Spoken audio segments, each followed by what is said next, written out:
What's up guys, Verdugo29 back with you again, and it has finally happened. I was able to get that computer, and now I am able to give you guys this battle that was done. So this is a Wi-Fi battle that I had against someone who I actually met in this kind of new group, I suppose, that I've been doing free-for-alls and stuff with. His name's Treston.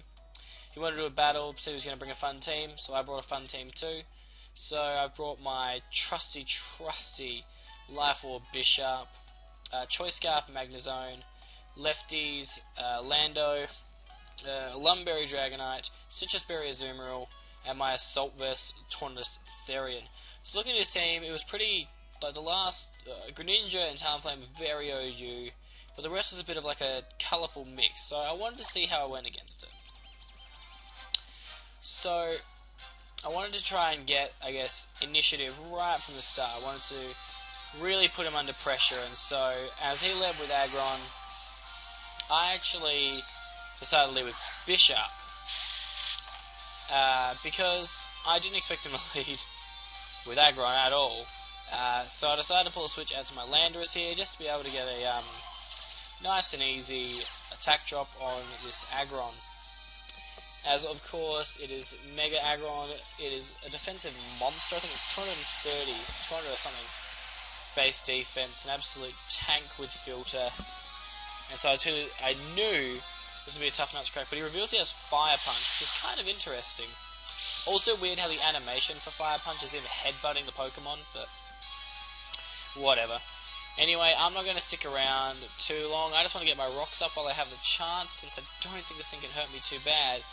Then he reveals their Heavy Slam, and this does a hell of a lot to me. I didn't expect it. After getting the Intimidate drop for it to do that much was crazy. So, action stations, I decided to U-turn out, trying to salvage my Landorus here. I'm going to do a bit of double switching here, but it's going to be using the kind of switch initiative that this team provides me. So now I'm going to go straight out to my Magnezone, predicting another Heavy Slam. He instead decided to go for the Stone Edge, but either way it was doing nothing because Heavy Slam is 4 times resisted. I'm going to be able to go for Volt Switch, and I realise that he's more physically defensive because that does a hell of a lot. But now it gives me a chance to pull a switch out to my Tornadus, making him want to go for the EQ, which is what I was hoping for. That's exactly what happens.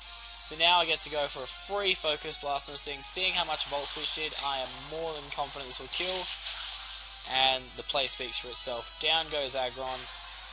Huge problem, out of my way, don't have to worry about it anymore.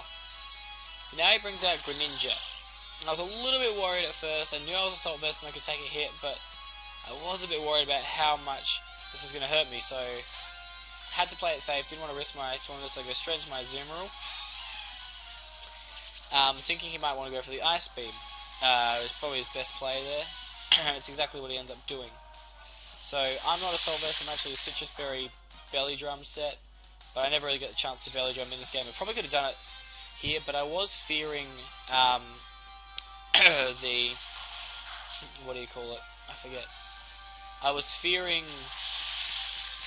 Grass Knot, but he turns out he's locked into something. So he told me afterwards that he was, I think, Choice Scarfed. I can't remember. I assume it was for the reason why he went for Ice Beam again, or maybe he was expecting me to switch. Anyway, he's now at the range where I can just go for another Aqua Jet, and there are 2 huge threats on his team out of my way. So I was pretty happy at this stage. So next out comes Talonflame.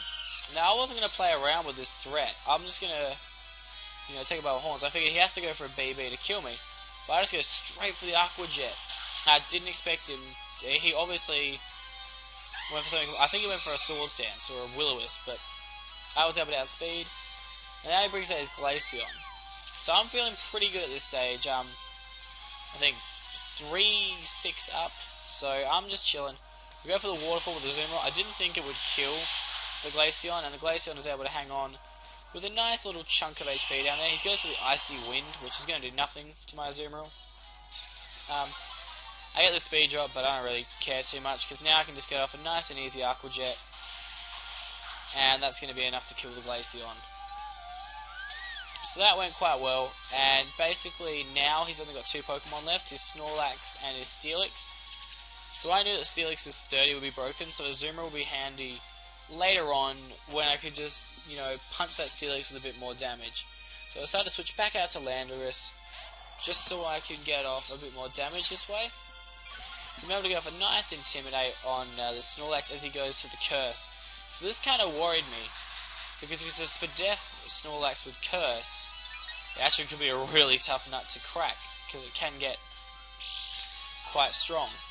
So I was a little bit concerned, but I just thought to myself, you know what, it's fine, we'll deal with it. So I went for the U-turn with Landorus because I wanted to do this again to get a bit of pinch hit, but I get a nice crit. So the thing about crits as well is that they nullify out the boost that things have had. So Snorlax's defense boost wasn't included there. So now I can pull a switch into my Magnezone as he ends up going for another Curse. So this puts me in quite a strong position now, to which I can just go straight for a Volt Switch again, get off even more damage on the Snorlax, and go back out to my Landorus and just deal with whatever he does this way. So currently he's at +1 attack, but I'm going to go back into my Landorus, and that's going to make him neutral. Oh, I go into Tornus. Oh, I guess I was predicting another EQ, but instead he decides to go for Amnesia. So that works out quite well for him. If I'd gone back out to Landorus, I think it would have been the better play looking back on it now. I decided to just drop a Focus Blast on him anyway. I know it's not going to kill because he got the Spadef boost, but I know it's going to do a decent chunk to Snorlax as he now goes for Self-Destruct. So that's going to do... well, it's going to kill me because he's at +1 and he's a normal type. So I lose my Tornadus, but I'm okay with that because now it's a 5-1 battle and he's only got Steelix left. So it's really, honestly, the beginning of the end. I go into my Landorus as he now brings out the nice and shiny gold in the Steelix. I guess that's gold. I get the drop, and also then the rocks are going to mean that its sturdy is broken. Even though it's only taking a little bit of damage, that's all I need, is for it to take that tiny bit of damage. I go for EQ, it does absolutely nothing to the Steelix, and he reveals he has the Ice Fang, so I'm going to get destroyed by that, or so I think. I actually end up living, which I really didn't expect. So Landorus proving that, the defensive set can be quite bulky and hanging on. So now what I'm going to be able to do is just go straight for the EQ, and that's going to bring the Steelix down to enough HP thanks to the crit. Well, I thought it was a crit. Jeez, it wasn't. Cool. Basically down to the level where I can just bring back and go like Azu and finish the job if I need to. So I end up losing 2 Pokemon, but in the end it's not going to matter because now I can just come in and finish this Steelix off and make it a nice 4-0 victory. So Azu's coming back in, ready for a fight once again, and we'll just go for the Waterfall, because I know I'm going to outspeed this Steelix. I'm max speed, smack it in the face, and that is going to be good game, Treston. So, thanks for watching, guys. Hope you really enjoyed it. Remember to like, subscribe, and comment on my channel. Be sure to keep an eye out for Treston. He'll be in some free-for-alls. He's a good guy. But yeah, anyway, Verdugo29, signing.